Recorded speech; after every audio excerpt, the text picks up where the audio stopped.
দেশ এখন কাঁপছে বিশ্বকাপ জ্বরে। রাতভর খেলা দেখার তালে মানুষের ঘুম হারাম। পাড়ার চায়ের দোকানের মামারা এমন ভাবে বিশ্লেষণ করছেন যেন তারা কোচদের চেয়েও বড় কোচ। কিন্তু এই যে ভিড়, এই যে উন্মাদনা, এসবের মাঝে একটা জিনিস কি খেয়াল করেছেন? এই ভিড়ে নারীরা কোথায়? আর যদি নাই থাকেন তাহলে কেন নেই? বিশ্বকাপ কি আসলেই সবার উৎসব, নাকি অদৃশ্য কালিতে ফটকের উপর লেখা শুধু ছেলেদের জন্য? আপনার মনে হতেই পারে, ধুর, মেয়েরা তো খেলা দেখে না। কিন্তু কেন দেখে না? আচ্ছা, এবার দেখি ডেটা কি বলছে, শুনুন। 2023 সালের নারী বিশ্বকাপের সময় ইউগভের একটি সমীক্ষায় দেখা যায় পুরুষরা নারীদের তুলনায় উল্লেখযোগ্যভাবে বেশি মনোযোগ দিয়ে আয়োজনটি অনুসরণ করছিলেন। ফ্রান্সে পুরুষ দর্শকের হার ছিল 29%, নারী মাত্র 10%। যুক্তরাজ্যে পুরুষেরা নারীদের চেয়ে 1/3 বেশি খেলা অনুসরণ করছিলেন। পুরুষ ফুটবল বিশ্বকাপে এই ব্যবধান আরো প্রকট।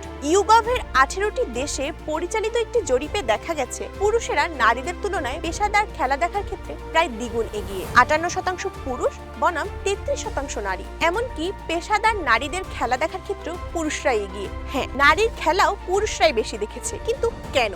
একটু ছোটবেলায় ফিরে যাই। মনে আছে পাড়ার সেই একমাত্র খেলার মাঠের কথা? বিকেল হলেই ছেলেরা বুট জার্সি পরে একদম রিয়েল মাদ্রিদ বনাম বার্সেলোনা বানিয়ে ফেলতো, আর মেয়েরা আমাদের কপালে জুটতো বড়জোর টিলো এক্সপ্রেস, বরফ পানি বা দাঁড়িয়ে বান্ধা। মুখে কেউ কোনোদিন বলেনি মেয়েরা ফুটবল খেলতে পারবে না, কিন্তু কেউ এটাও বলেনি এই নাও বল, তুমিও একটা শট মারো।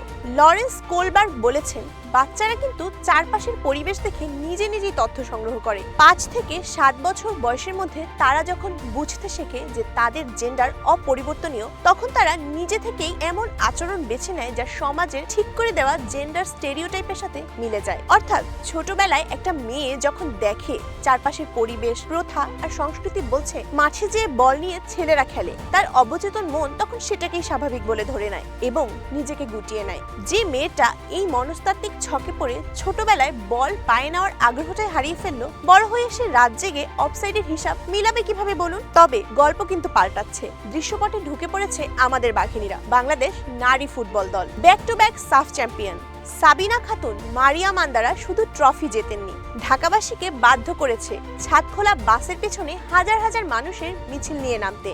মিডিয়া যখন মেয়েদের এই সাফল্যগুলো পর্দায় দেখায়, তখন বছরের পর বছর ধরে চলা স্টেরিওটাইপগুলো ভাঙতে শুরু করে। মেয়েরা যখন নিজেদের মতো কাউকে মাঠে দৌড়াতে দেখে, তখন তাদের মনেও খেলা দেখার আর খেলার রোমাঞ্চ তৈরি হয়। তাহলে ফুটবল বিশ্বকাপ কি শুধুই পুরুষের উৎসব?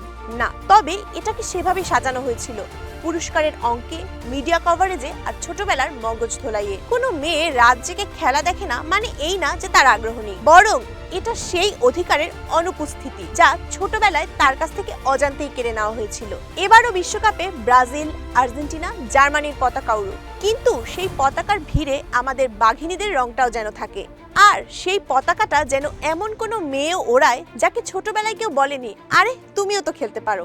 এই পুরো বিশ্বকাপ নিয়ে ঢাকা স্ট্রিমে থাকছে নানা আয়োজন। ফুটবল বিশ্বকাপের সর্বশেষ আপডেট সবার আগে পেতে স্ট্রিম স্পোর্টসের সঙ্গেই থাকুন।